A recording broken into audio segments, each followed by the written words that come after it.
Seguimos en Desde el Balde, se cumplen 24 años de la masacre de Avellaneda, pero no vamos a hablar solamente de eso, sino de mucho más con Pablo Yonto, periodista, escritor, abogado. Muchísimas gracias por venir, Pablo. Es un gustazo para nosotros. Gran placer. A ustedes y gracias por lo que hacen, por la comunicación popular. La verdad, hacemos lo que podemos. La verdad que es un gustazo. Hacía mucho tiempo que teníamos ganas de charlar con vos. Si no me equivoco, capaz estoy equivocada, armaste vos y otros compañeros más la primera comisión de delegados, ¿no? Que hubo en Clarín después de la dictadura, ¿o estoy equivocado? La primera después de la dictadura, sí.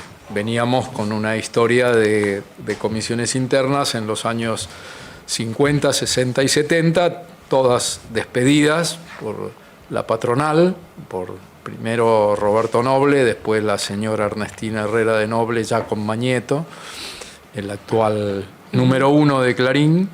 Y la primera se rearmó en 1984. Y en posterior a la dictadura. Claro, en esa la conformaste vos y después también la que sería tu compañera. Sí, en aquel momento, en el 84, la elección que se hizo, sí, yo resulté el más votado, entonces al ser el más votado era el secretario general de la comisión interna. Y después, sí, parecíamos Néstor y Cristina.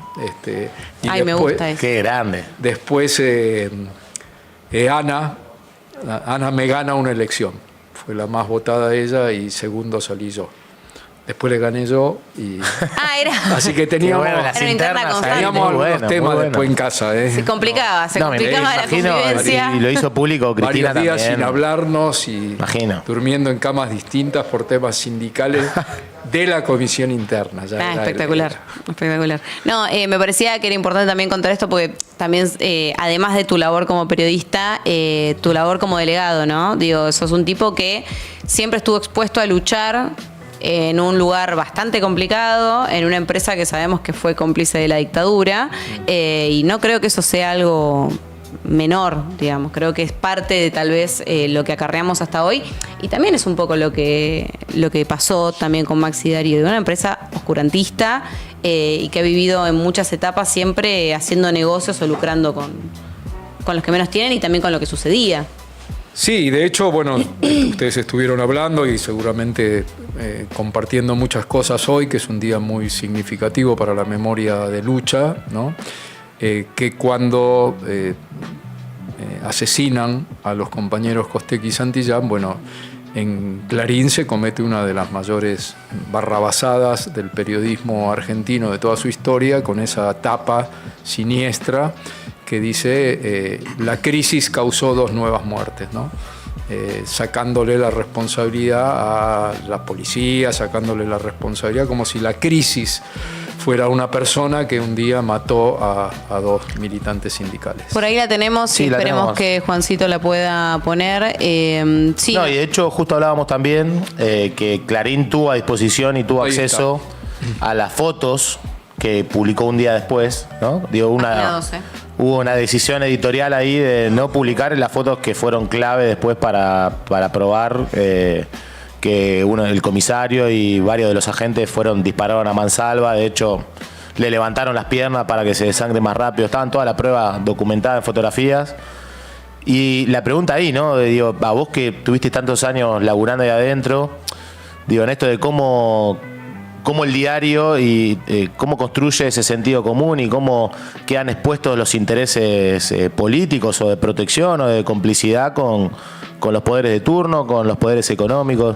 Digo, ¿cómo se vive de adentro laburar en un lugar así, ¿no? ¿Cómo es la dinámica, inclusive? ¿Cómo opera eso en...? Digo, hay una bajada de línea directa en el final con el editor. Digo, ¿cómo se labura y se construye? Se llega a esto que hace Clarín, ¿no? Con total impunidad, que es una construcción de sentido. Sí, para eso necesitas una redacción y un grupo de periodistas que estén muy, muy comprometidos con la patronal, y Clarín los tuvo durante mucho tiempo, como también tuvo una gran cantidad de periodistas que se oponían a eso y que marcaron momentos de dignidad. Que esto ha pasado en todos los medios, ¿no? Todos los medios han tenido momentos en que sus periodistas, compañeras y compañeros, se han plantado frente no solo a los reclamos salariales, laborales, sino también frente a reclamos de líneas editoriales o de barrabasadas como estas, ¿no? Hace no muchos años ha habido una actitud muy digna, de las tantas que ha habido en las redacciones argentinas, pero hubo una actitud muy digna de un grupo grande de trabajadoras y trabajadores del diario La Nación, cuando al ganar Macri las elecciones, sí, sale un editorial al día siguiente que gana Macri las elecciones, sale un editorial del diario La Nación, escrito por una de las voces más oscuras del periodismo argentino, que es Claudio Escribano, editorialista y también jefe de redacción de La Nación durante muchos años, que le dice, es como un mensaje, un editorial que le dice a Macri, bueno, entre otras cosas que hay que hacer en su gobierno, una de las cosas que hay que hacer es como terminar de una vez por todas con esto de los juicios por crímenes de lesa humanidad para pacificar el país.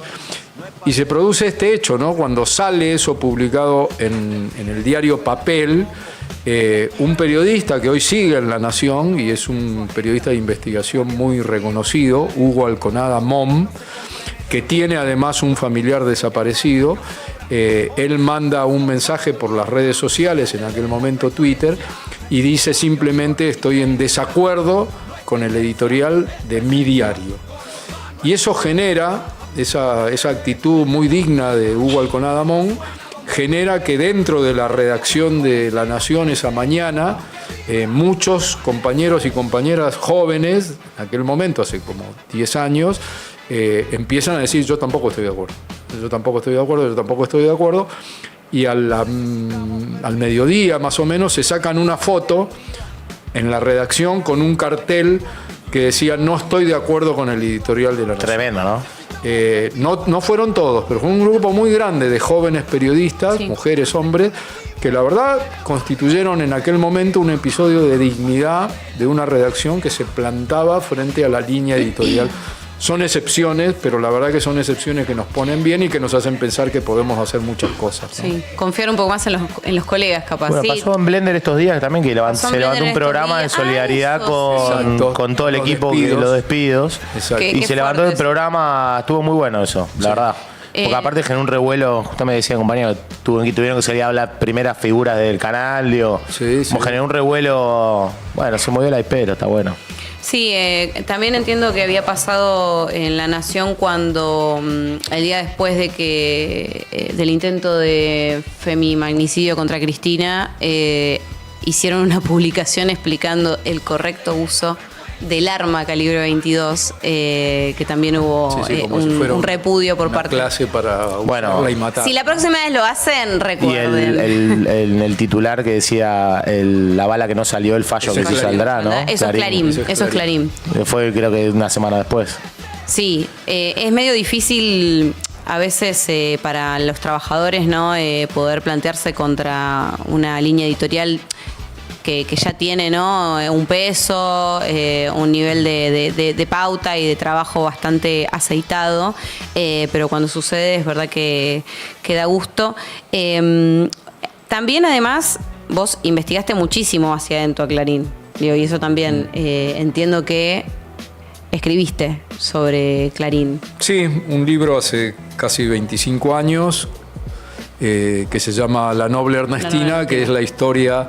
Bueno, ya falleció Ernestina Herrera de Noble, que fue la heredera del diario Clarín primero y luego del imperio Clarín, y que fue una de las mujeres más poderosas de la Argentina, una de las mujeres más ricas de la Argentina, y al mismo tiempo, bueno, quien condujo los destinos de Clarín en una etapa y quien dejó conducir los destinos de Clarín por parte de un partido político que fue el desarrollismo durante la época de la dictadura, y por eso Clarín lamentablemente fue un diario que sostuvo la dictadura durante muchos años, ¿no? Después le soltó la mano, pero durante muchos años Clarín fue el diario de la clase media con un poderío tremendo, porque Clarín en su mejor momento, que ocurrió durante la dictadura llegó a vender los domingos 1.100.000 ejemplares, ¿no? Una cifra que hoy parece una locura, pero fue real en una Argentina de muchos menos habitantes que los que tiene hoy, ¿no? Se fue facilitando los medios también, ¿no? Porque tuvo el caso de Papel Prensa, ¿no? Bajo tortura de Lidia Papaleo y bueno, también tuvo esos casos en los cuales construyó junto a La Nación, en este caso, construyó su monopolio a través del secuestro, de la extorsión, de lo que significó la dictadura militar, ¿no? También fueron aliados en ese sentido en un proyecto de país. Sí, seguro. Pasó el tema de Papel Prensa, por ahí hoy, bueno, el consumo de medios de papel ha bajado a límites insospechados. Por eso fueron por internet. El peso de... Sí, justamente iba a decir eso. Exacto, el peso del papel en aquel momento era tremendo, ¿no? Era como decir hoy, no sé, ser dueño de la fibra óptica, más los satélites, más, es decir, el control de por dónde van las comunicaciones hoy. Bueno, en aquel momento Clarín tenía el manejo de una porción importante del manejo de las comunicaciones, que era el papel para hacer los diarios.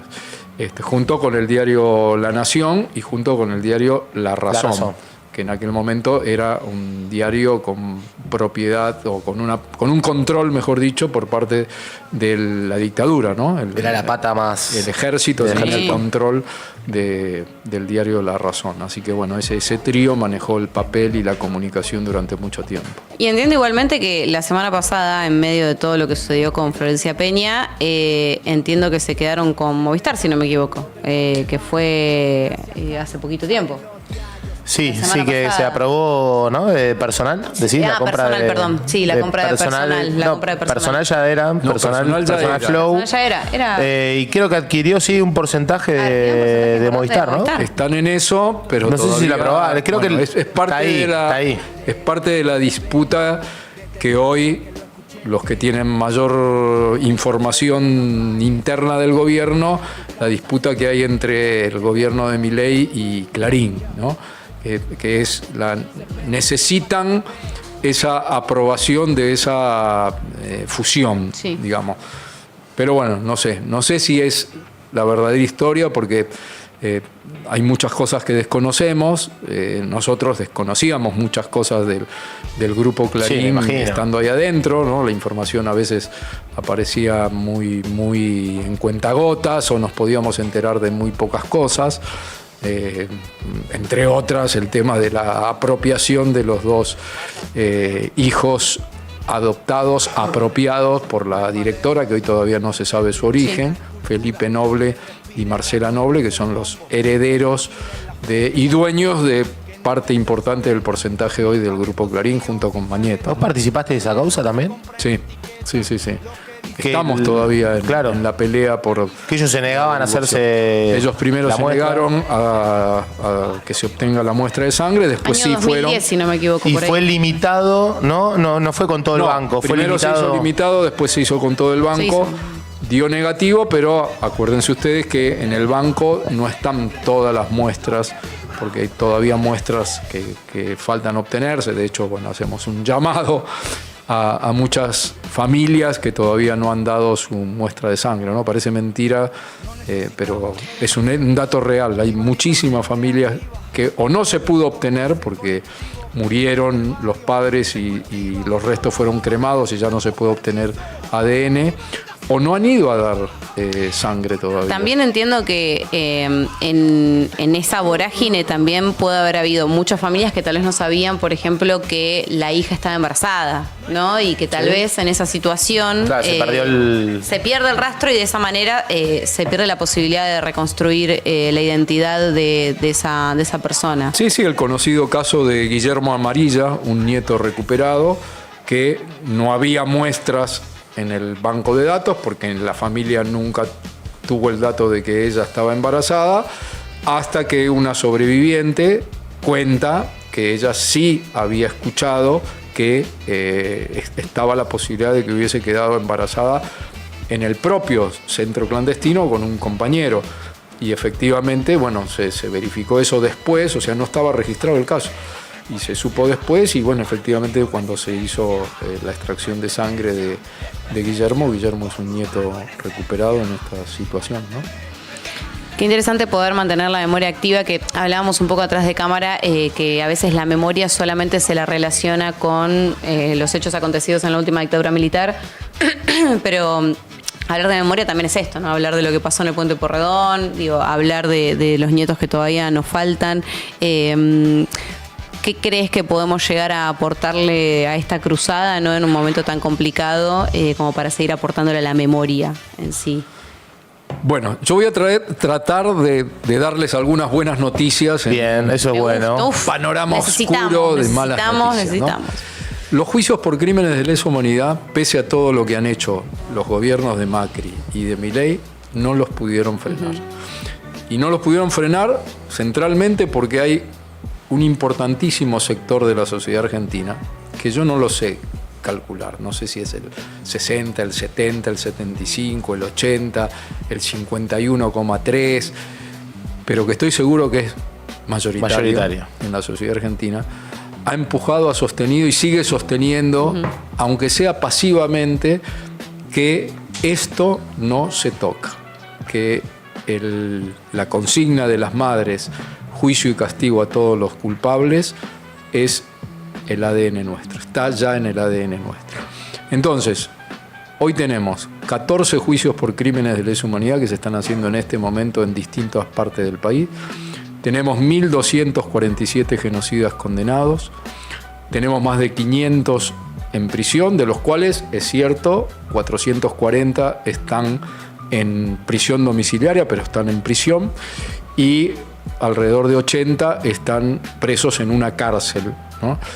Y creo que esto lo tenemos que valorar mucho porque es una de nuestras grandes conquistas. Porque claro, por ahí contarles esto a ustedes representa, bueno, parte de toda la historia de vida de ustedes que lo pudieron transitar fuertemente, pero para nosotros esto representa una victoria, ¿no? Claro, un momento de soledad de las madres y de las abuelas, un momento de una sociedad que les dio la espalda muy fuerte en la dictadura, muy fuerte, y en el comienzo de la democracia también, que llevó muchos años que gran parte de la sociedad se convenciera de lo que había pasado y además de que tomara partido en el sentido de reclamar memoria, verdad y justicia. Reclamarlo de distintas maneras, no solo en las movilizaciones, que son muy grandes.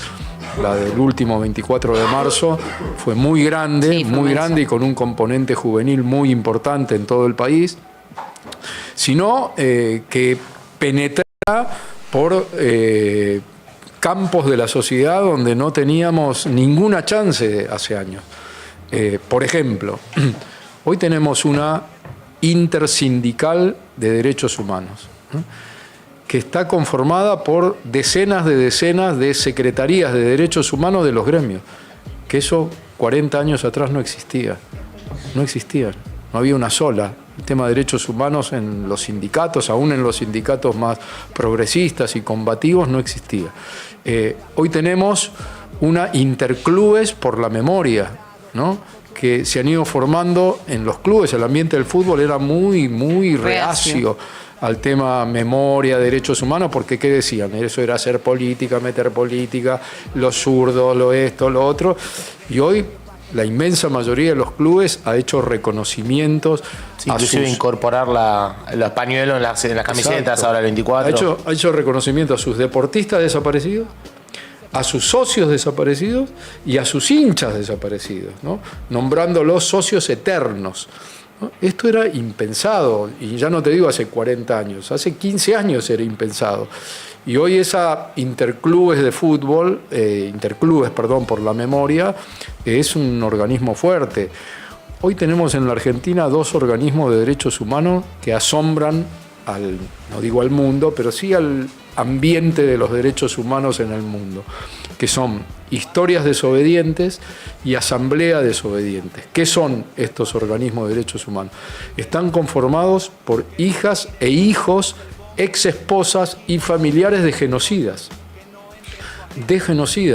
Tienen alrededor de 500 integrantes entre los dos grupos, ya sea activos o conexos o simpatizantes, y que ellos están buscando pruebas de sus propios padres genocidas, a los cuales repudian y las están aportando judicialmente. Hay un caso muy simbólico, les puedo contar 50, pero hay un caso muy simbólico que es de un muchacho que se llama Pablo Berna. Es hijo de un capitán médico del ejército que se llama Julio Berna porque todavía vive y que está acusado por haber sido el médico que inyectaba sustancias a los compañeros antes de subirlos a los vuelos de la muerte para poder adormecerlos y tirarlos en el Río de la Plata o en el Océano Atlántico. Bueno, el que dio la noticia, el que denunció estos hechos fue el hijo. El hijo se presentó hace 13 años en la justicia primero en la Secretaría de Derechos Humanos, después en la justicia, para declarar sobre los crímenes cometidos por su propio padre, que los había contado en la familia. Y hace pocos días la Fiscalía pidió el llamado a indagatoria del padre, o sea, de Julio Berna. Esperemos que la jueza de San Martín acceda a ello y muy pronto Julio Berna esté indagado, procesado y que lo podamos llevar a juicio oral gracias a la denuncia de su propio hijo. Y le cierro la historia. Cuando hizo la denuncia, Pablo Berna era estudiante de abogacía. Hoy es abogado y está participando como abogado en estos juicios por crímenes de lesa humanidad, es decir, buscando justicia por los hechos cometidos por su padre y por compañeros de su propio padre, ¿no? Es una historia impresionante. De un nivel de compromiso. Y bueno, y hay otras para contar, ¿no? Así que yo creo que eso nos tiene que poner bien, porque es algo que ocurre, es algo que, no sé, por decirles algo de ahora de la era Milei. Ustedes saben que creo que fue julio del 2024, el primer año de Milei, 8 diputados y diputadas libertarias y libertarios fueron a la cárcel a visitar a genocidas. Eso generó una gran reacción en contra. En el propio partido de ellos, en el propio La Libertad Avanza, 2 diputadas que fueron a esa visita después se arrepintieron. Una decía: yo no sabía quién era Astiz. Apareció al día siguiente en la Cámara de Diputados con un libro, un ejemplar de Nunca Más, para decir: ahora estoy leyendo. Pero bueno, no hubo más visitas de diputados. Se generó un repudio. Es cierto que lo correcto sería que los tendrían que haber echado de la Cámara, pero bueno, es hoy como pedir... La vara está muy baja. Sí. Como pedirle chocolate a la muerte, como dicen los mexicanos. Pero la verdad, el repudio fue tan fuerte, hasta del propio periodismo de ellos, ¿no? Que a mí me asombraba ver en esos días, en La Nación Más, La Nación Televisión, cómo decían: esto no puede ser, que visiten genocidas. Ya escuchar que varios de La Nación Más dijeran genocidas, ¿no? Era un avance. Y yo creo que es producto de esto que tiene que ver con ustedes, ¿no? Con los jóvenes que se fueron incorporando a la militancia, al tema de memoria, verdad y justicia, a hacer todo desde actividad comunicacional a actividad militante, a hablar con nuestros padres, nuestros hermanos, y tratar de explicarles lo que pasó en la dictadura, a poner Malvinas en la memoria también muy fuerte, que eso ocurrió en la dictadura y que nadie crea que nos vamos a olvidar de lo que hicieron con los jóvenes en Malvinas. Así que a mí me parece que nos tenemos que sentir muy bien en ese sentido, ¿no? Que somos un país que viene de una sociedad que apoyó el golpe, que apoyó la dictadura, que ahora que estamos hablando del Mundial, no olvidemos que Videla en el Mundial 78 fue 6 veces a la cancha, 6 partidos.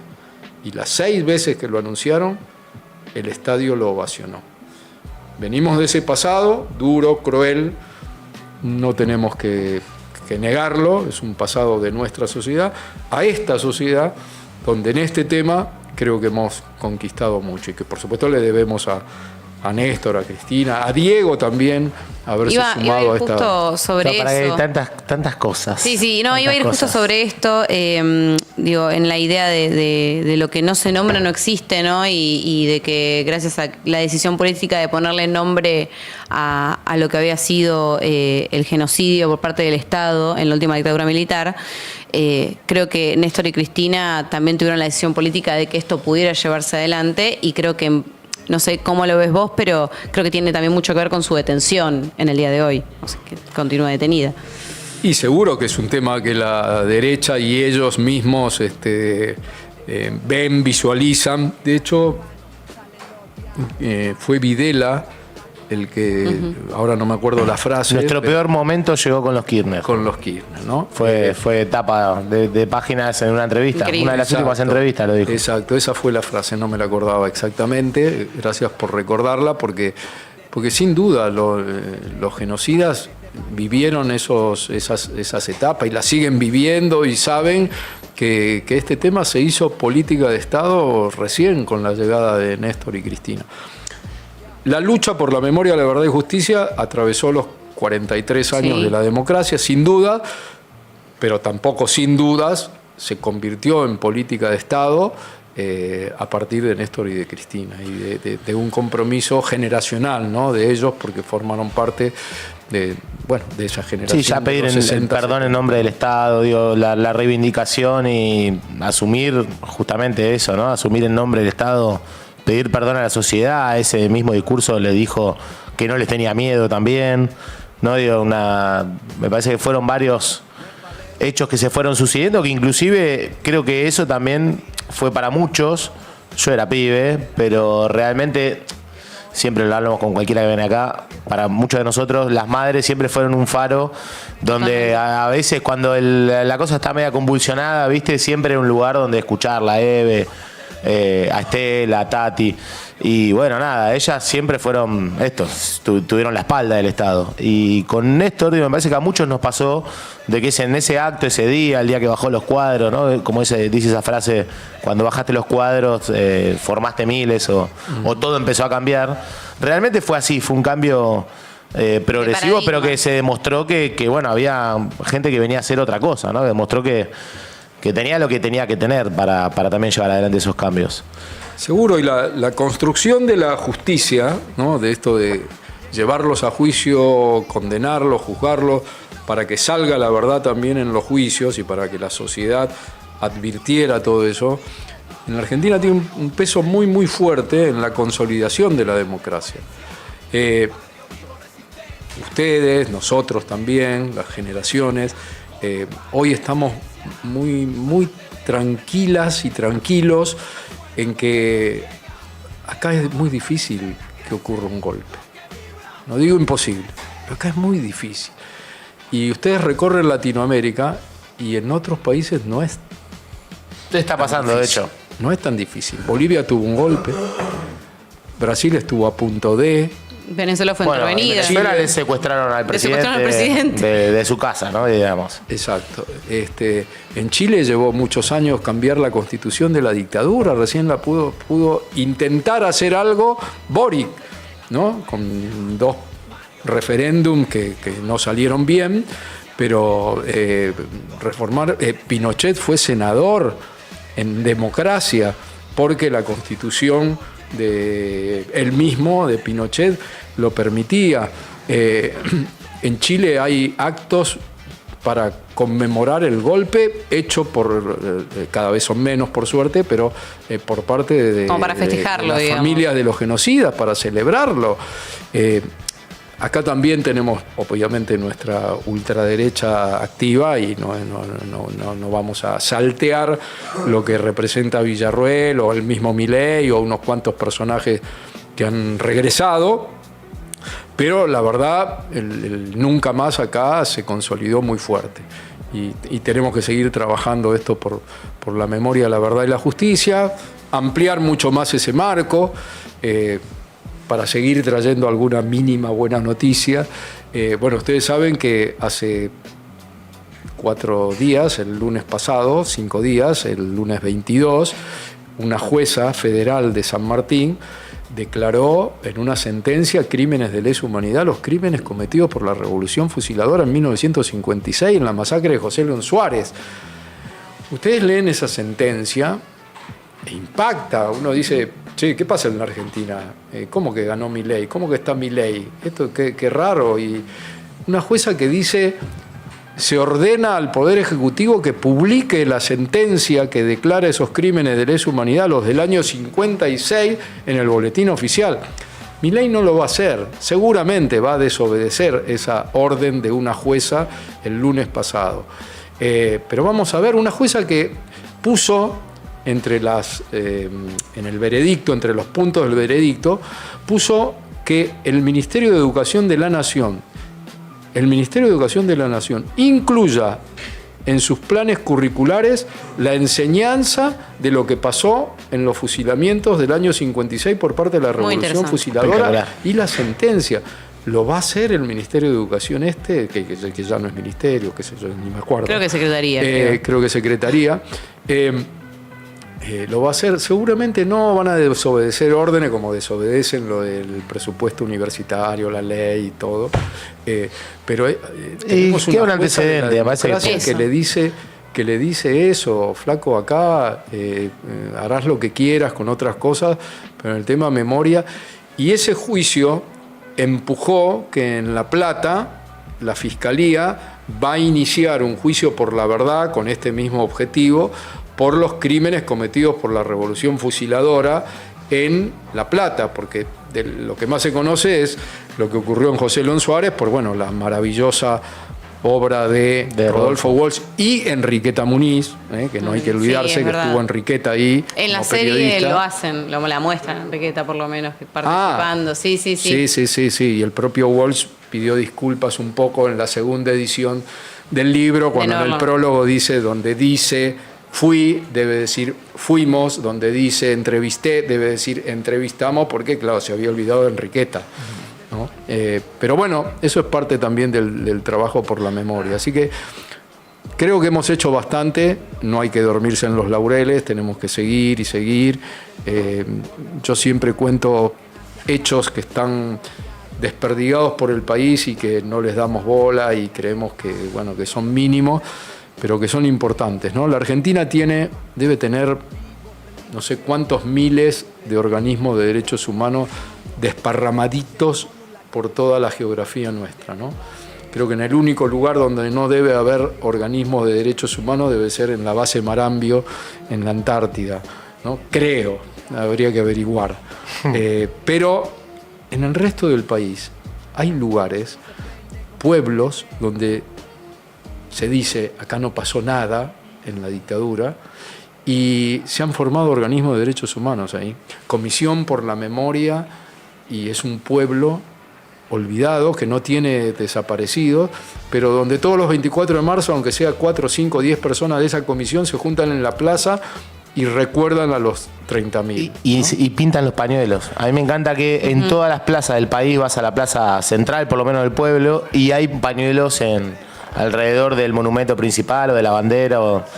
Eso también digo, ¿no? Es que han sido tapados, se llevaron las baldosas históricas y una y otra vez, digo, ¿no? Como la hormiga persistente, volvemos, ¿no? Digo, esto de luchar vale la pena, en definitiva. Sí, seguro. Y ahora que estaban hablando ustedes de Messi, yo sé que nos duele el saludo atrás. A ver, dale, pero no te enojes. Estás optimista. Yo no esperaba nada de él, así que no me duele. Me gusta este optimismo de un tipo futbolero. No te enojes porque el tomar conciencia de muchas cosas lleva tiempo. No, total. Nosotros tenemos unos tiempos, la historia tiene otros tiempos, los pueblos tienen... Exacto, acá hay un apuntador que nos dice que... Sí, estuvo con la foto con a las abuelas. Con Estela, tuvo momentos de... Totalmente. Antonella. Yo le tengo más fe a Antonella, chicos, disculpen que lo diga. Antonella, la esposa de Messi, cuando fue lo del 2x1, se sacó una foto con un cartel que decía no al 2x1. Y pidió por Santiago Maldonado. Ya estoy adentro de nuevo. Y pidió por Santiago Maldonado. Yo le tengo mucha más fe a Antonella igual. Si dejé de usarla, voy a volver a usar, Pablito. Gracias a esta charla. Yo siempre dije que le tenía mucha más fe a Antonella que a Messi, porque ha tenido gestos que a mí me parece que son importantes siempre. Sí, es destacable, obviamente es un deportista de la puta madre, inmejorable. Creo yo que número uno en todos los deportes, de una carrera la que hizo, la que está haciendo en 39 años, de hecho, creo yo que también algo destacable, la humildad, digo, son pibes que, a pesar de lo multimillonarios que son dos pibes que se nota sencillos, que disfrutan de cosas, digo, como dos pibes santafesinos, no sé, en un lujo impresionante, pero qué sé yo, digo, contando lo de la figurita, que decía que no le compra una caja de figuritas a cada pibe, sino que, bueno, le va dosificando y decir, bueno, no tenés que tener tampoco toda a disposición porque, digo, qué sé yo, bueno, tiene dentro de todo, podría ser peor. No, obvio. Podría transmitir otros valores. Digo, la vara está baja en la Cámara de Diputados y de Senadores va a estar... Ya a mí me subió Pablito. La argentinidad, esto de nunca subirse a querer aprender el idioma del otro, ¿no? De nunca querer hablar en inglés o en catalán y que, bueno, sí respondían en rosarigacino. Digo, bueno, tiene esas cositas. Pero en definitiva son, una argentinidad son expresiones de nuestra sociedad. Nosotros somos eso. Nosotros somos eso, con todas nuestras contradicciones. Bueno, yo recién vengo de una charla armada por los compañeros y compañeras del Sindicato de Personal Legislativo, APL, ahí en la Cámara de Diputados. Muchísimos compañeros y compañeras. El tema era, el título de la charla, Maradona sindicalista, ¿no? Para contar todas las experiencias con Diego alrededor de la toma de conciencia de Diego, ¿no? Y yo increíble. Vengo de contarle toda esa experiencia, el recorrido de Diego y de mi generación. Yo nací en 1960, Maradona nació en 1960, pertenecemos a esa generación. Esa generación tuvo que hacer un recorrido y algunos, no sé, llegamos antes, otros llegaron después, otros todavía no llegaron al recorrido de la memoria. De la memoria, de la conciencia, de qué está bueno, qué está malo, los derechos humanos, los derechos laborales, los sindicatos, la política, el peronismo. Digo, todo eso llevó mucho tiempo y a Diego también le costó.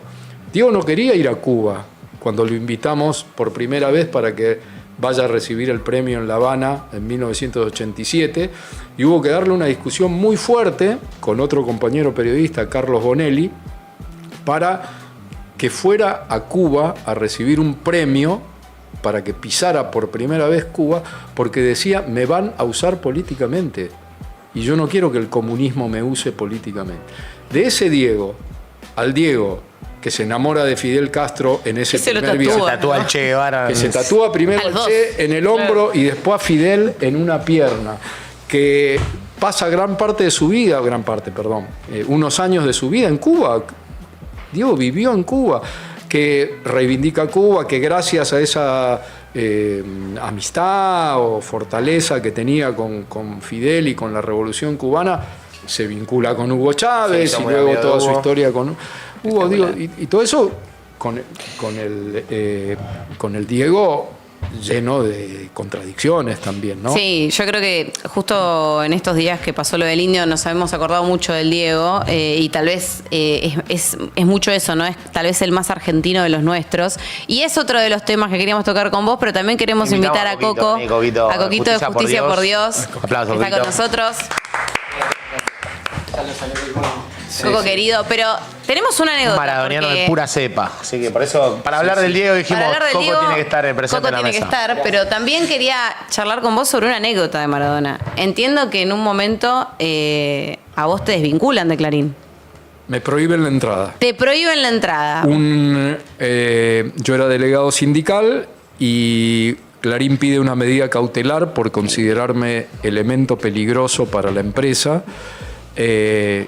Y un juez, las vueltas de la vida, un juez laboral que recién empezaba su tarea como juez de primera instancia y que ahora se hizo famoso estos días, se llama Víctor Pesino, que es el juez que sacó no solo las medidas a favor de la reforma laboral de Milei, sino también el tema que creo que estabas hablando recién de la intervención a la UOM. Bueno, ese juez... Nombre coherente igual, por lo visto. Ese juez, que ahora tiene 75 y que acaba de pedir, y se lo van a conceder, la venia del Senado para quedarse 5 años más como juez.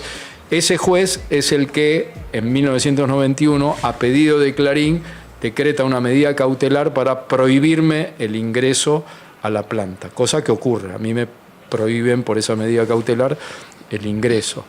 Y bueno, lo que vos... No, y eso, y entiendo, por lo que dicen, y tal vez vos nos puedes profundizar un poquito más, cada vez que a Maradona Clarín lo quería entrevistar, le decía, yo no voy a darles nota a ustedes hasta que Pablo Yonto no vuelva a poder entrar. Sí, él tuvo ese gesto tremendo porque la historia fue, bueno, a mí me prohibieron la entrada, al poco tiempo yo salgo a buscar laburo. Los compañeros me estaban sosteniendo con una colecta, pero yo la verdad que me sentía mal con eso, así que les pedí permiso para, bueno, dejar de que hagan la colecta y que yo salía a buscar laburo. Entonces empecé a laburar en una revista que se llamaba Somos, y en Somos, como sabían de mi relación con Diego, lo primero que me encargan es una nota con Maradona. Voy a verlo a Maradona, le cuento esto, mira, vengo a verte, pero ya no por Clarín. Pasó toda esta historia. Y Diego me dice, fue en la localidad de 25 de Mayo, que él se estaba entrenando ahí. Me dice, qué hijos de puta, qué sé yo, y queda en eso, ¿no? Pero al poco tiempo él se va a España, lo contrata el Sevilla de España, y 1992, y Clarín manda a un periodista para hacerle una entrevista porque iba a debutar en el Sevilla. Espectacular, porque encima les dolió la entrevista, lo mandaron hasta España, ¿no? Claro, y el periodista le pide la nota y ahí Diego le dice que no le iba a dar notas a Clarín hasta que no me reincorporara. Increíble. Él no me había dicho nada, la verdad, bueno, una vez que volvió en unas vacaciones de Sevilla, lo fui a ver y le agradecí esto, pero bueno, lo pinta un poco al Diego con muchas de estas actitudes silenciosas que tuvo y como tantas otras que lo pintan a él también como muy fiel, leal y comprometido con la defensa de los trabajadores, ¿no? Una larga relación tuviste con Diego, ¿no? Porque vos venís del periodismo deportivo, ¿no? Digo, le entrevistaste ya desde la época de Argentinos, digamos, ¿lo conocés? Tenemos una fotito por ahí, puede ser, ¿no? Lo conocí. Mirá, esto es el día del convencerlo para que vaya a La Habana. No, la facha. Esto es 19... Sí, la facha absoluta. Che, muy bien Pablito, toda la onda también, ¿eh? Sí. Pablo... Sí, está bueno el ¿cómo se llama? No es un helecho, es una palmera. La palmerita. Buena composición. Eso es... ¿Qué año, Pablo, eso? Esto es 1980, fines del 86. A fines del 86 la agencia Prensa Latina lo vota, lo eligen por voto de sus periodistas, lo elige el mejor deportista del mundo. A fines del 86, ¿por qué? Porque Diego venía del Mundial. Del Mundial, de la ola, claro. Era un hecho histórico para la agencia Prensa Latina, porque todavía estaba la Unión Soviética, Cuba estaba dentro de la órbita de la Unión Soviética y los países socialistas. Entonces, todos los años, los periodistas de Prensa Latina, mejor deportista del mundo del año, ¿a quién votaban? Un levantador de pesas rumano, un lanzador de jabalina de Checoslovaquia, un soviético, claro. Nunca un deportista profesional, pero fue tal el impacto que tuvo Diego en el mundo que ese año salió primero en la elección de los periodistas de Prensa Latina. Y se fue acercando cada vez más. Entonces Prensa Latina le entregaba el premio siempre en La Habana a los deportistas del año. Y por eso la misión era comunicarle eso y decirle que tenía que viajar a La Habana. Y bueno, el primero se había negado y después se lo pudo convencer. Puso una condición muy llamativa, ¿no? Porque estuvimos como 2 horas tratando de convencerlo y decía que no, que lo iban a usar, que esto, que lo otro, que Fidel Castro, y en un momento se empieza a decir, bueno, está bien, voy a ir, pero con una condición, dice. ¿Qué condición? Pensábamos que iba a pedir plata. Dice, voy a ir con 7 mujeres. Puta. Entonces nos miramos con Carlitos Bonelli y le dijimos, no, Diego, mirá, es Cuba, en Cuba estas cuestiones de... No, yo voy a ir con 7 mujeres, quiero llevar 7 mujeres. Y se empieza a cagar de risa y dice, voy a llevar a la Claudia, a Dalmita, a la Tota y a mis hermanas. Y viajó con 7 mujeres, no llevó varones, no llevó al papá, no llevó a los hermanos. ¿no? Vos ves todas las fotos y están las 7 mujeres, que fue la condición que puso. Por supuesto, los cubanos pagaron los 7 pasajes. Por supuesto. Ya, la llevó a conocer a Cuba, toda la familia. Y esa última noche fue la cena con Fidel Castro y ahí flechazo. Ya está. Flechazo Nació político. el amor. Qué Sí, linda sí. historia la de Pablo, ¿no? Nosotros los marañanos agradecidísimos porque fuiste uno de los que de alguna manera puso un granito de arena para la conciencia de ese Diego que todos conocimos después. Yo soy de una generación que no lo vi jugar a Diego. Quizás me interpeló mucho más eso, el Diego combativo, el Diego rebelde. Claro. Más en estos tiempos donde hacen falta voces, ¿no? No como deportista, sino como referente popular. Perdimos hace poquito a Tati, al Indio. Y Diego era una de esas voces profundas, rebeldes, ¿no? Leales, que necesitamos. Por eso agradecidísimo. Pero perdón, ahora lo puedo entrevistar. Sí, por supuesto. Sí, por supuesto. ¿En qué año naciste? En el 91. Ay, No lo pude o ver sea, jugar a Diego. bueno, claro, yo cuando estaba en Boca tampoco- tenías 4 años. Claro, se retiró. O sea, no tenés recuerdo. No tengo conciencia. No tenés recuerdo, Tengo claro. recuerdos efímeros de otras cuestiones, así de mi familia celebrando a Diego, de llorando porque le cortaron las piernas, pero no de verlo jugar en la cancha. Sí en el showball, que estaba la magia, pero bueno, era otro Diego físico. Claro, claro. Pero claro, Diego a mí me... Si viste al Diego técnico, si viste todo eso, sí lo Sí, viviste. al Diego personaje lo vi. Claro. Completo. Al Diego conductor de TV también. Ah, Sí, el programa del 10, la noche del 10. ¿Cuánto Claro. Diego hubo, no? Sí. Hay un Diego para todos. Hay un Diego para Que- todos. Un Diego para todos. Que hay un Diego para todos. Y es importantísimo traerlo siempre a Diego en clave, ¿no? de todo lo que está pasando ahora y tanto que nos hace falta en este momento del país y bueno, en este mundial. ¿No? Algo que iba a decir, el Diego sindicalista. Sí. Que yo fue algo que... A mí me pasa que yo nací en el 90, pero además mi familia muy poco futbolera, entonces siempre lo tenían a Diego como una referencia de esto, ¿no? De la cuestión de la identidad nacional, de su apoyo a Cuba. Pero yo hace muy poco me enteré en términos de vida que Diego fue secretario general del sindicato de jugadores de fútbol.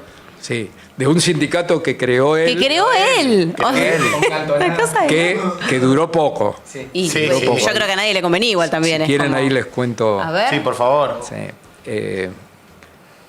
no me agredan. Yo vengo de un pasado trotskista. Ahora soy. Yo sabía. Ahora Yo soy te conocí Todos somos en esa época, mirá. Te Ahora conocí en soy, esa somos época. ahora soy compañero. Todos somos Muy bien. compañeros. Ahora soy compañero, estamos a muerte Todos somos compañeros. con Cristina, con Axel, con todos. Y yo en aquel momento, yo militaba, entonces yo le pasaba el periódico de mi partido a Diego, ¿no? Creyendo que qué sé yo, esas cosas de la vida.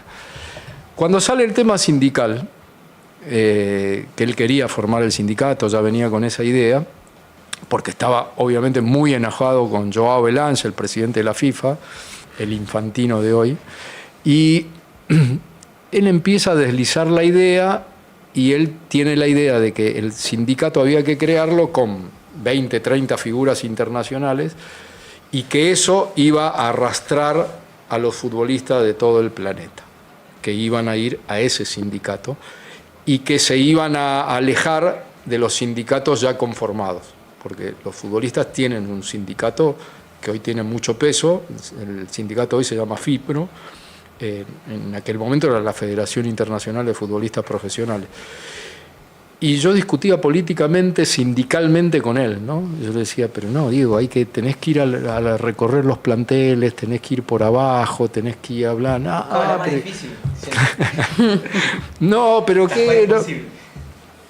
Yo soy Maradona, Eric Cantona es Eric Cantona, Valderrama, tiraba nombres, y claro, los nombres eran rutilantes, todo. Era como decir hoy Messi, Cristiano Ronaldo, Todos arman un Mbappé, sindicato. todos arman el sindicato. Y en algo por ahí tenía razón. De hecho, el lanzamiento de ese sindicato se hace en París, en un hotel 5 estrellas, con toda la crema del fútbol mundial, y Diego anunciando la creación. Y bueno, el sindicato no tuvo éxito, se mantuvo la tradición sindical, ¿no? Por ejemplo, el sindicato argentino, que se llama Futbolistas Argentinos Agremiados, siguió afiliado a la Federación Internacional de Futbolistas Profesionales y no al sindicato de Diego. Así que Duró poco, pero fue la etapa del Diego sindicalista formal, porque después tuvo el Diego rebelde subía todas las y de causas reclamos, claro, tanto en los planteles, el Diego sindicalista de base, digamos. Sí, el Diego. No siempre fueron victorias, siempre Diego buscaba la difícil, y Diego era eso, ¿no? No siempre la victoria o el éxito, sino que, bueno, buscar la más difícil, hacer la jugada imposible. Por eso creo que marcó también Diego, porque nada, él buscaba esa. Podía fallar, pero lo intentaba, que es lo más importante.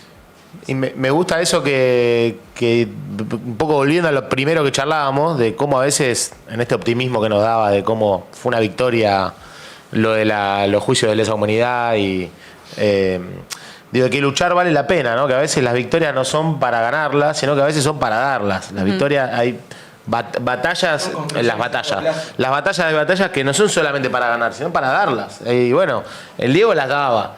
Y me parece que, bueno, también en parte de la militancia, muchas veces te encontrás con esa frustración de, che, sí, a pesar de todo, bueno, estos tipos y siguen teniendo apoyo.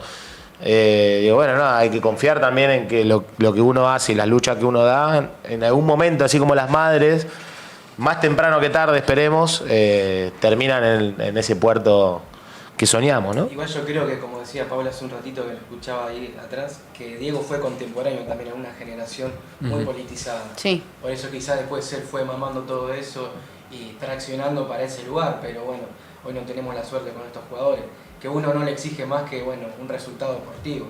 Creo que tiene que ser eso, ¿no? Pero bueno, Diego fue atravesado por esa generación desde el 60, y bueno, y tuvo tiempo de aprender y de transitar ese camino. Sí, y no está mal que le exijamos a los futbolistas, aunque se enojen y aunque den respuestas terribles o que nos suenen hoy terribles, porque todo eso es parte de nuestro trabajo, ¿no? En esta charla que veníamos recién de hablar de la cuestión Diego sindicalista, una de las cosas que conversábamos con compañeros que están en un gremio es esto de, bueno, nuestra tarea en las fábricas, en los lugares de trabajo, no va a ser de convencimiento inmediato. Vamos a tener discusiones fuertes con muchos compañeros que durante mucho tiempo van a estar en la vereda opuesta. Yo siempre ponía algunos ejemplos en Clarín. En Clarín había compañeros muy combativos, muy buenos, que estaban ahí, y compañeros re patronales. Carneros, le decimos normalmente. Que hacíamos las asambleas. Hacíamos las asambleas, y me acuerdo lo primero que me impactó. Yo fui secretario general de la comisión interna cuando tenía 24 años. Tenía 0 experiencia sindical.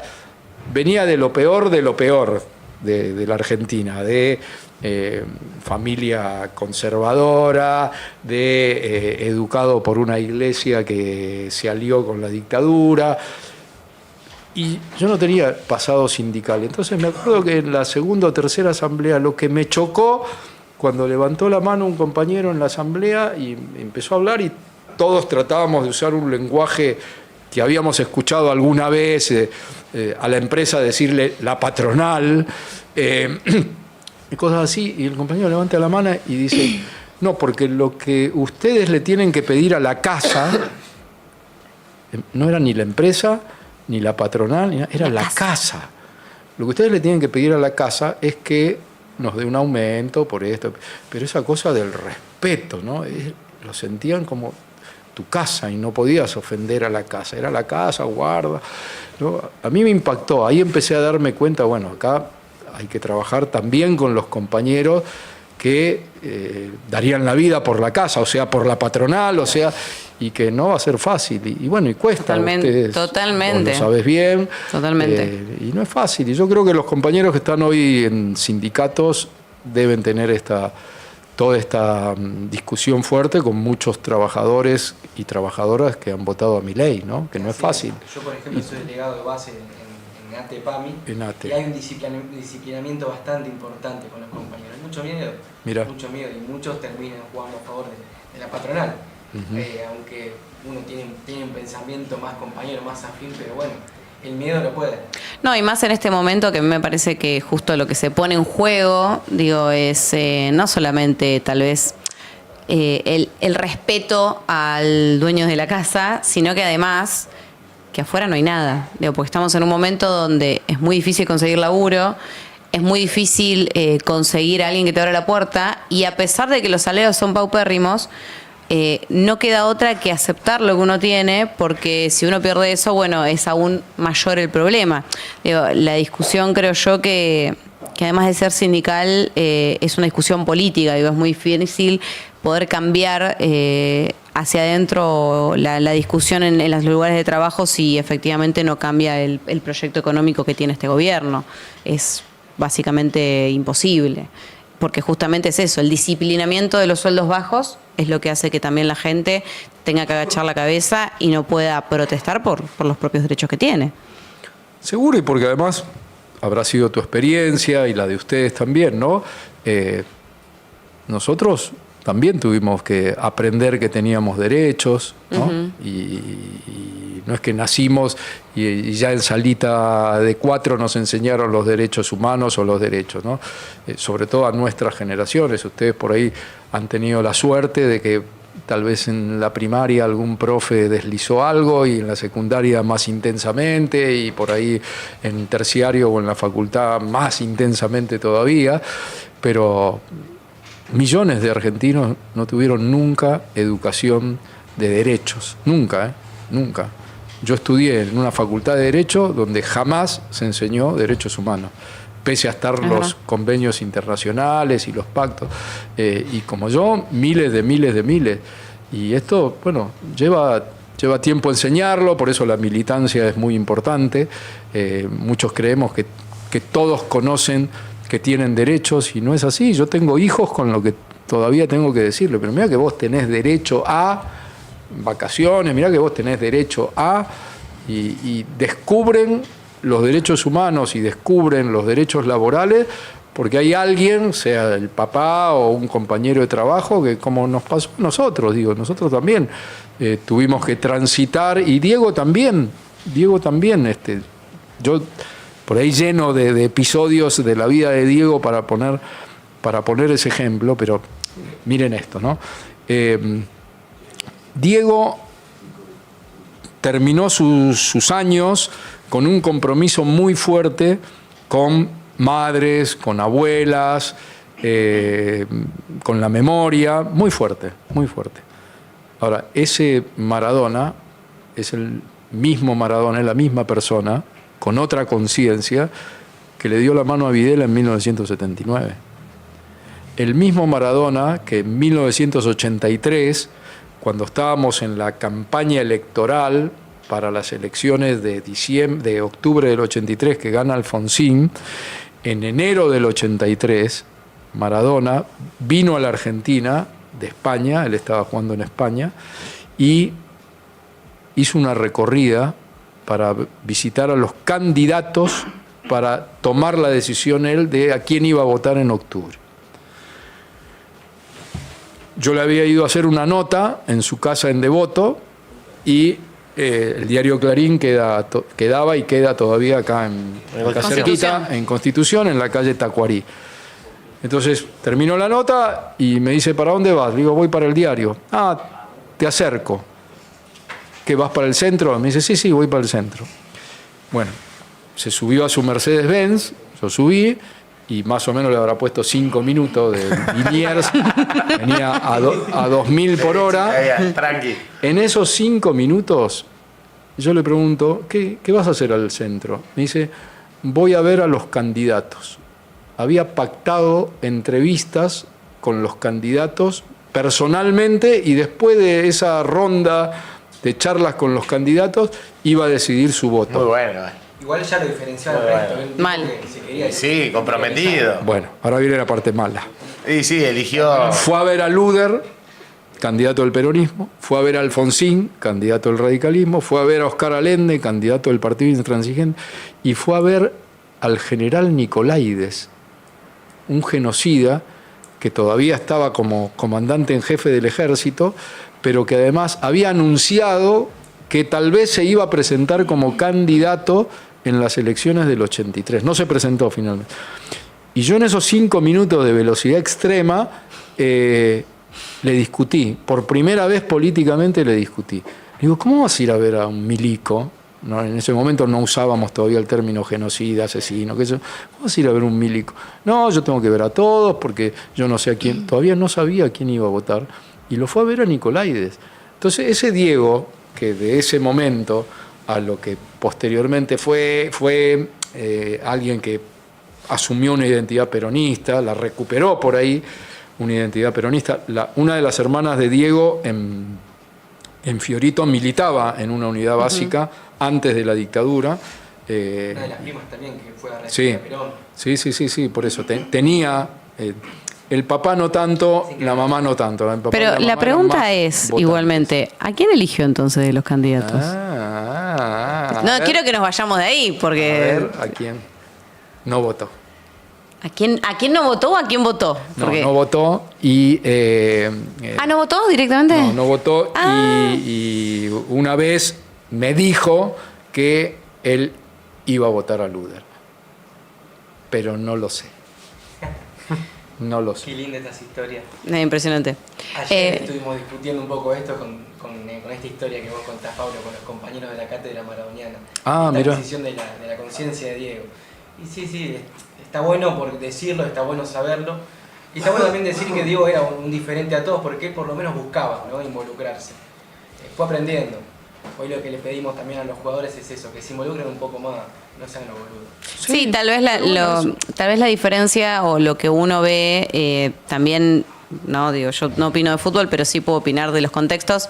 Era un contexto muy distinto en el cual Diego tal vez llegó, no porque no sé nada de fútbol, no sé lo que es un offside, no tengo la mínima idea de por qué la gente saca desde el arco, no tengo ni idea. Pero lo que sí creo es que cambió también mucho el fútbol como deporte y cómo se fue, cómo el capitalismo fue tomando de alguna manera el fútbol, que hizo que también se volviera como una burbuja, ¿no?, en sí misma. Y por eso también nos sucede que a veces tenemos o sentimos algunos cierta desconexión entre el contexto en el que vivimos y lo que los jugadores dicen que sucede, porque también es eso, digo, una cosa es que venga alguien y diga, che, no, la verdad que estoy viendo que la gente está viviendo mal, o estoy viendo que la gente está viviendo bien.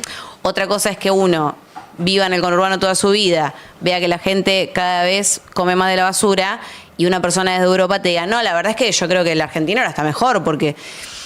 Y es un poco complejo. Tenés razón en eso, pero tengamos en cuenta también que nosotros usamos mucho durante años, y a veces a mí se me escapa y lo corrijo, usamos mucho una frase que es, viven dentro de una burbuja, ¿no? Y la verdad no viven dentro de una burbuja, viven en nuestro mundo, ven muchas cosas que vemos nosotros. O sea, es aún peor, digamos. Las ven. Por eso, el tema... Es aún peor todavía, entonces. El tema de la toma de la conciencia no es fácil. Ahora, los futbolistas profesionales tienen una historia de lucha importante, argentina y mundial. Argentina tiene una lucha por el profesionalismo para empezar a regularizar el tema del cobro de salarios, un estatuto del futbolista que fue conseguido gracias a la lucha de futbolistas profesionales, que seguramente en esa época muchos les decían viven en una burbuja, que una burbuja por ahí era tener una pizzería y no hoy tener empresas y fondos buitres por todos lados, o ganar $2.000 por mes y hoy ganan $2 millones por segundo.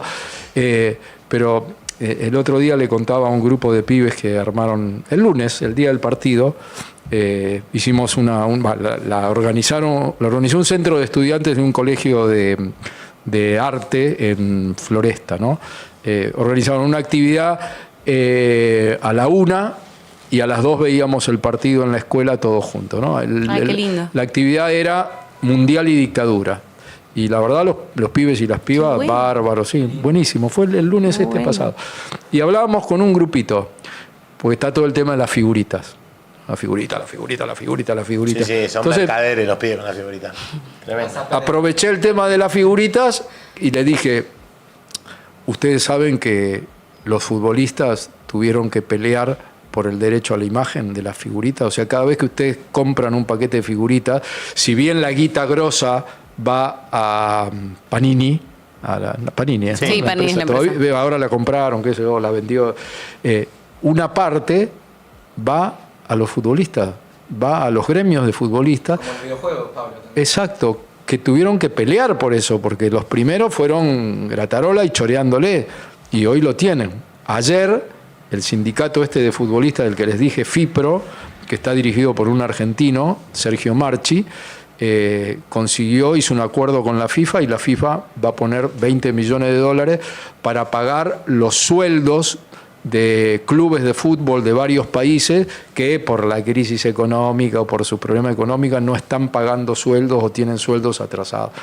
Entonces digo, todo esto es producto de educar también a las y los jóvenes de que hay que pelear las cosas, hay que pelear, aún cuando tenés plata o aún porque están los que tienen mucha plata y están los que nutren al fútbol, que son los clubes. Totalmente, no, sí. Yo quiero aclarar que yo diferencio, por lo menos me parece importantísimo el rol que cumplen los clubes de barrio siempre y sobre todo en estos momentos también, ¿no? Hablamos mucho de cómo los clubes de barrio nutren no solamente los barrios, sino que también a las familias que participan de los clubes en momentos donde tal vez las ollas populares se están haciendo también en la puerta de los clubes, donde la gente se reúne y son espacios que además los pibes no solamente tienen en comunidad, sino que también tienen sin pantallas, que en este momento, cuando uno es padre o madre, también es algo que se valora, ¿no? Poder estar con el otro, compartir, no solo como el deporte, sino en ver al otro y poder pasar tiempo de calidad. Los clubes de barrio son un ejemplo y una herramienta maravillosa para eso. Nosotros tenemos 3 herramientas también para sentirnos bien, que son envidia en muchos lugares del mundo. 1, los sindicatos, con todos sus problemas y dirigentes que repudiamos a veces y que nos enojamos, etcétera, los sindicatos. Los clubes, los de barrio y los no de barrio, o los grandes de barrio, y los organismos de derechos humanos. Estas 3 cuestiones nos tienen que hacer sentir muy orgullosos. Ayer falleció una figura del voleibol argentino, Daniel Castellani, campeón mundial y entrenador en Europa de voleibol, creo que falleció de cáncer. Y él, me acuerdo en una entrevista, dijo, a mí me preguntan en Europa, ¿cómo mierda hacen ustedes en el deporte argentino para estar en muchos deportes siempre primero, con toda la crisis que tienen, la inflación, el desastre, la pobreza, qué sé yo? Y que él no supo qué responderle, pero que después de un tiempo volvió y le dijo a la persona que le había preguntado, ya encontré la explicación. Dice, los clubes. Claro, nosotros tenemos los clubes, que son orgullo nuestro, con todos sus problemas y qué sé yo, pero tenemos los clubes de barrio, los clubes... Se construye de comunidad también. Se construye ahí, y a veces, nosotros no le damos bola, o le damos poca bola, o criticamos muchas cosas, pero el espíritu que hay en los clubes, en todo el país, en los pueblos chicos, es muy, muy fuerte, muy sólido, y explica cómo países con dificultades serias económicas, como el nuestro, puede ser esto, ¿no? Generaciones deportivas a primer nivel mundial, ¿no? Artistas también, ¿no? Pues ¿sí? Todo el entramado que eso conlleva. Sí. Este es un centro cultural acá en Avellaneda, particularmente desde las ciudades con más clubes y también con más centros culturales por aglutinamiento de población, junto con La Plata, con algunos distritos. Entonces, también es una usina no solo de futuras generaciones de formación, sino esto que decís vos, de consolidación de una comunidad organizada, que es básicamente eso también. En este lugar nos contenemos, nos organizamos y creamos también herramientas para ser un poquito mejores al otro, acompañarnos, la empatía, la solidaridad.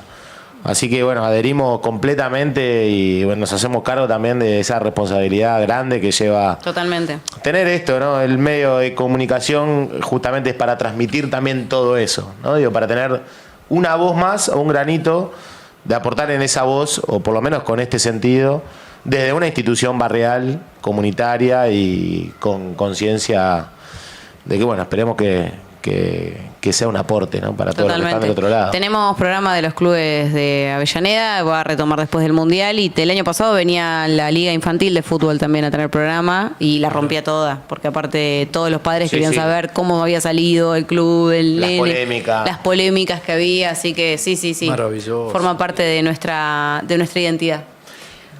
Pues ya estamos cortos de tiempo, ya nos queda poquito. Sí. Bueno, pero Coco, también importante, creo, por ahí charlaron afuera. Él es un compañero militante de Justicia por Dios, es un militante popular y, bueno, además un gran amigo de la casa. Y bueno, nada, nos parecía importante, va a empezar también a traer algunas novedades del juicio. Ellos vienen siguiendo y acompañando la familia y también poniendo esta bandera de Justicia por el Diego. Y que poco se sabe también, ¿no?, del juicio nuevo de Diego. Ahora lo tapó el Mundial. Igual tenemos que decir algo, que Diego estaría alentado a la selección a pesar de todo. Totalmente, sí, totalmente. Estaría alentando a Messi, que rompió todos los récords, que lo superó estadísticamente, ¿no?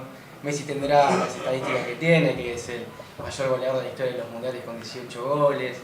Messi tiene ¿cuántos? 5 goles en 2 partidos, pura. Pero Diego también tenía sus récords, ¿o no, Pablo? Diego fue el jugador con mayor cantidad de faltas cometidas en un mundial. En los 3 mundiales consecutivos, 86, 90. Amo los récords del Diego. Los 3 primeros puestos. Espectacular. 86 con 53 faltas.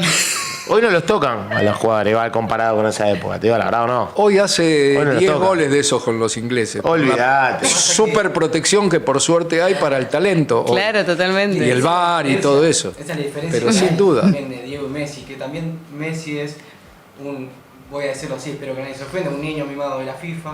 En cambio, Diego era el enemigo número 1 de la FIFA. ¿No? Diego estaría diciendo frases como, por ejemplo, la pelota se manchó de sangre, o el anfitrión por Estados Unidos, que lleva varias muertes a cuestas. Y también creo que Diego estaría diciendo que por más que ganemos alguna copa, por más que nos guarden una estrellita más acá, que el hambre en la Argentina duele y que la pelota no se come. Como lo dijo una vuelta en el cuartel de la montaña, en Venezuela, con Víctor Hugo cuando hicieron el zurdo, el especial. Y bueno, aprovecho también este espacio para mandar un abrazo grande al pueblo de Venezuela. Sí. Que el día miércoles, mientras muchos veíamos el partido de Brasil-Escocia, tuvimos esa noticia horrible de que hubieron 2 sismos de una escala muy grande, 7 puntos, y bueno, destruyeron varias ciudades, entre ellas Caracas y La Guaira. La Guaira es una ciudad costera que ya había tenido una catástrofe muy grande en el año 99, una inundación, y bueno, expresamos máxima solidaridad con el pueblo venezolano. Tenemos que ser muy agradecidos, que es un pueblo que nos ayudó mucho a salir de la deuda que teníamos con el FMI, porque el comandante Chávez nos ha dado más de 5.500 millones de dólares, nos ha prestado, ¿no?, para poder pagar esa deuda y salir del infierno, como decían esto. Disculpa, aparte, Coco, quería contar que vos fuiste veedor de las elecciones de Venezuela, veedor internacional. He sido veedor de las elecciones, iba a ir este 11 de julio como veedor de la consulta popular. Ahora no sé en qué va a quedar, pero nos ponemos a disposición de los compañeros y de las compañeras, del gobernador Terán de La Guaira, porque es un desastre. No se sabe todavía la cantidad de víctimas fatales que pueden llegar a haber, la cantidad de desaparecidos, es toda incertidumbre en Venezuela. Un pueblo muy golpeado, un pueblo muy criminalizado también por nuestro movimiento, que lamentablemente no he visto muchos comunicados, y sí he visto comunicados del oficialismo, que lamentablemente yo temo de que haya algún tipo de invasión, ¿no? Ahí aprovechando este feo momento que está viendo el pueblo venezolano. Sí. Yo no creo en las conspiraciones, pero que las hay. Y es todo muy raro, está todo muy enrarecido en Venezuela. Bueno, les queremos mandar un abrazo grande a todos los compañeros. Totalmente, más de 50.000 personas desaparecidas es el último conteo que pudimos ver antes del programa, así que no sabemos todavía cuántas víctimas fatales puede llegar a haber en el sismo que hubo. Coco, ¿alguna actualización sobre el juicio que podamos llegar a contar? Y quedó medio todo parado. Lo último es que fue a declarar Monona, que era la empleada doméstica, cocinera, y bueno... Con lo que pasó anteriormente en el juicio, que fue suspendido, recuerden que el año pasado fue suspendido por el escándalo de la jueza. Entonces esta Monona, que es muy simpática y es un personaje muy simpático, en los medios le ponen bastante ficha, como que es un personaje muy simpático, Pero bueno, Monona parece que tuvo amnesia, no recuerda nada. Y encima ella tiene un vínculo muy cercano con uno de los implicados, que es Pomargo, Pomargo.